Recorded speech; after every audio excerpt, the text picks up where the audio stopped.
বিষাক্ত কালো ধোঁয়া আর যানজটের শহর ঢাকা কি এবার সত্যিই বদলে যাচ্ছে?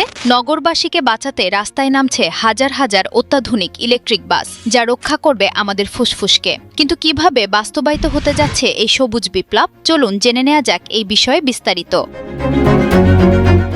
বিশ্বের অন্যতম দূষিত শহরের তালিকায় ঢাকা দীর্ঘদিন ধরেই শীর্ষস্থান দখল করে আছে। বিশ্বব্যাংকের মতে ঢাকার বাতাসে ক্ষতিকর PM 2.5-এর মাত্রা নিরাপদ সীমার চেয়ে প্রায় 18 গুণ বেশি থাকায় বছরে হাজারো মানুষের অকাল মৃত্যু ঘটছে এবং জিডিপির বিপুল আর্থিক ক্ষতি হচ্ছে। এই ভয়াবহ শ্বাসরুদ্ধকর পরিস্থিতির অন্যতম প্রধান কারণ হল ঢাকার রাস্তায় চলাচলকারী ফিটনেসবিহীন পুরনো বাসগুলোর বিষাক্ত কালো ধোঁয়া। এই প্রাণঘাতী দূষণ থেকে ঢাকাকে বাঁচাতে সরকার হাতে নিয়েছে এক যুগান্তকারী গ্রিন মাস্টার প্ল্যান। গণপরিবহনে বৈপ্লবিক পরিবর্তন আনতে পর্যায়ক্রমে রাস্তায় নামানো হচ্ছে 1400টি অত্যাধুনিক ইলেকট্রিক বাস।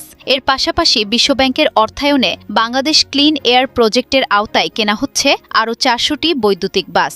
সম্পূর্ণ জিরো এমিশন বা শূন্য নিঃসরণকারী এই বাসগুলো একটি নির্দিষ্ট ফ্র্যাঞ্চাইজি মডেলের আওতায় চলবে, যেখানে থাকবে আধুনিক চার্জিং ইনফ্রাস্ট্রাকচার এবং স্বয়ংক্রিয় টিকিটিং ব্যবস্থা।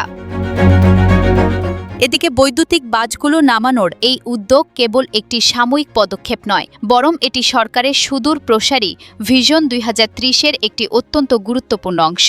কার্বন নিঃসরণ কমানোর বৈশ্বিক প্রতিশ্রুতির অংশ হিসেবে 2030 সালের মধ্যে দেশের পরিবহন খাতে অন্তত 30% বৈদ্যুতিক যান নিশ্চিত করার লক্ষ্যমাত্রা নির্ধারণ করা হয়েছে।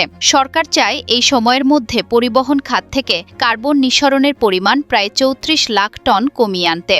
এই বিশাল লক্ষ্য অর্জনে এবং ইভি শিল্পের দ্রুত প্রসারের জন্য সরকার বৈদ্যুতিক গাড়ি আমদানিতে জিরো ট্যারিফ বা বিশেষ শুল্কমুক্ত সুবিধা দিচ্ছে।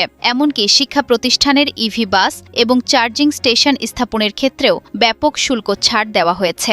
বিশেষজ্ঞদের মতে বিদ্যুৎ চালিত যানের এই প্রসার কেবল শহরের পরিবেশটিই রক্ষা করবে না, বরং জ্বালানি ও রক্ষণাবেক্ষণ খরচ প্রায় 30 থেকে 50% পর্যন্ত কমিয়ে আনবে। অপরদিকে ইভি গ্রিন রেভলিউশন বা বৈদ্যুতিক যানের এই সবুজ বিপ্লব সফলভাবে বাস্তবায়িত হলে ঢাকার দৃশ্যপট পুরোপুরি পাল্টে যাবে। বিশ্বব্যাংকের প্রাক্কলন অনুযায়ী রাস্তায় বৈদ্যুতিক বাস ও আধুনিক যানবাহন নিয়ন্ত্রণের ফলে বছরে প্রায় 2734 টন ক্ষতিকর PM 2.5 নিঃসরণ কমানো সম্ভব হবে। ফলে রাস্তায় কান ফাটানো শব্দদূষণ ও পুরনো ইঞ্জিনের কালো ধোঁয়ার রাজত্ব চিরতরে শেষ হয়ে আসবে। এর পরিবর্তে নিশ্চিত হবে নীরব, আরামদায়ক এবং পরিবেশ বান্ধব এক নিরাপদ যাতায়াত ব্যবস্থা। যখন 1800টিরও বেশি অত্যাধুনিক বৈদ্যুতিক বাস পুরোদমে ঢাকার রাজপথে নামবে, তখন আমাদের ফুসফুস পাবে দীর্ঘ প্রতীক্ষিত স্বস্তি। কালো ধোঁয়ার বিষাক্ত চাদর থেকে মুক্তি পেয়ে জরাজীর্ণ এই ঢাকা আবারও হয়ে উঠবে নির্মল শ্বাস নেওয়ার মতো এক বাসযোগ্য, টেকসই এবং আধুনিক স্মার্ট মেগাসিটি।